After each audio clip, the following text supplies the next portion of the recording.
नमस्कार मित्रांनो, मी डॉक्टर चिनू अगरवाल, एक मनोवैज्ञानिक तर आहेच, त्याचबरोबर फीलिंग माइंड्स नावाच्या संस्थेची निर्देशिका आहे आणि हेमा फाउंडेशनची विश्वस्त सुद्धा. मित्रांनो, तुम्ही माझ्यासोबत जीवन मूल्यांच्या या प्रवासात चालता चालता 8व्या पर्वावर पोचले आहात.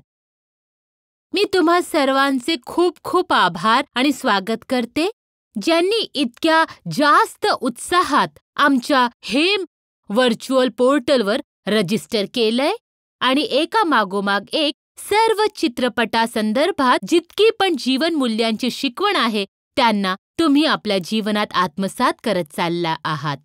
मित्रांनो, 8वा चित्रपट जो आपला आहे त्याचं जे जीवन मूल्य आहे ते आहे परोपकार.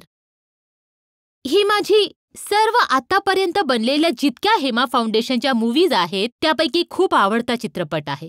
कारण परोपकारची जी भावना आहे ती दया करुणाने भरलेली सामाजिक भावना आपल्याला मानव बनवतं, माणूस बनवतं.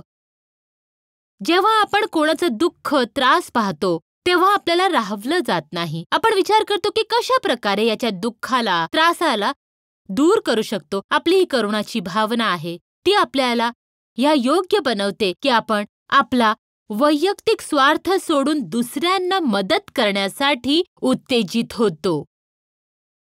मित्रांनो, जगात बरीच अशी लोक आहेत, अशी उदाहरणं आहेत जी प्रेरणास्त्रोत आहेत, ज्यांनी आपल्याला ताटातला घास सुद्धा दुसऱ्याला दिलाय आणि त्यातून त्यांना जो अफाट आनंद, प्रसन्नता मिळाली, जे समाधान मिळालं, त्याला दुसरा काही तोड नाही.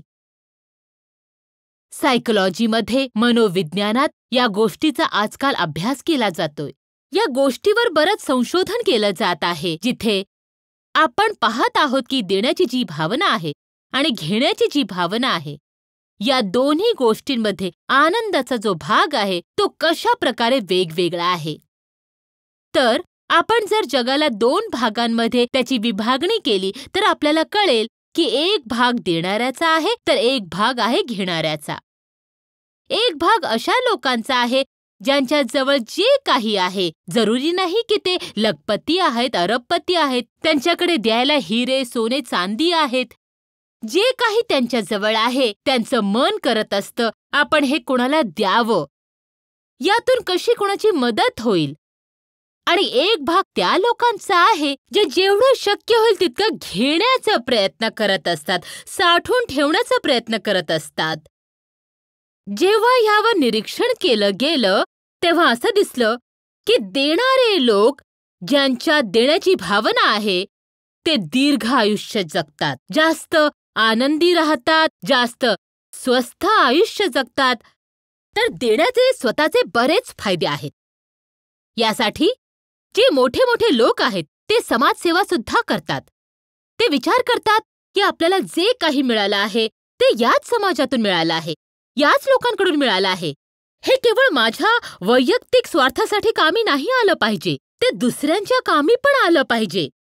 ही परोपकाराची जी भावना आहे, काय आपण ह्यातून काही शिकू पण शकतो? आणि जर ही भावना आपल्या आत आधीपासूनच आहे, जर आपण ही जन्मजात घेऊन आलो आहोत, तर मग अशी लोक का आहेत जे दुसऱ्यांना उलट दुःख देतात? आहे ना वेगळा प्रश्न? तुमच्या मनात पण येत असतील.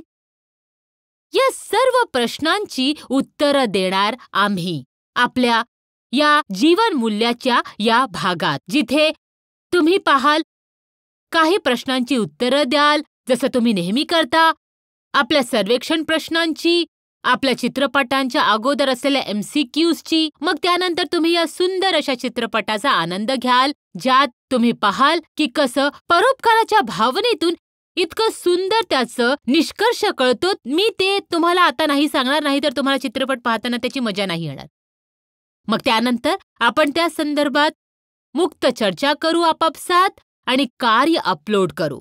तेव्हा आपल्याला कळेल की काय ही परोपकाराची भावना शिकली पण जाऊ शकते आणि हे शिकून कसा एक वेगळाच प्रकारचा आनंद मिळतो.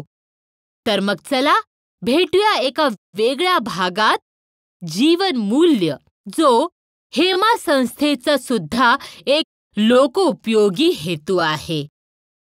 हा पण एक परोपकार आहे, जे आम्ही लोकांना एकत्र आणू पाहतो, लोकांचं जीवन आनंदी बनवू पाहतो, लोकांना एकमेकांसोबत कसा व्यवहार केला पाहिजे, आपण आपल्या आत कशा प्रकारे जीवन मूल्यांचा एक मानवी उद्देश आहे, त्याला आपण कसं पूर्णतः करू शकतो, यासाठी बनलेली RR केबलची ही एक एकी आहे. तुम्ही आमच्या सोबत असेच जोडले राहा. आम्हाला तुमचं प्रेम, स्नेह, आशीर्वाद असाच मिळत राहू दे. ह्याच भावनेने नमस्कार.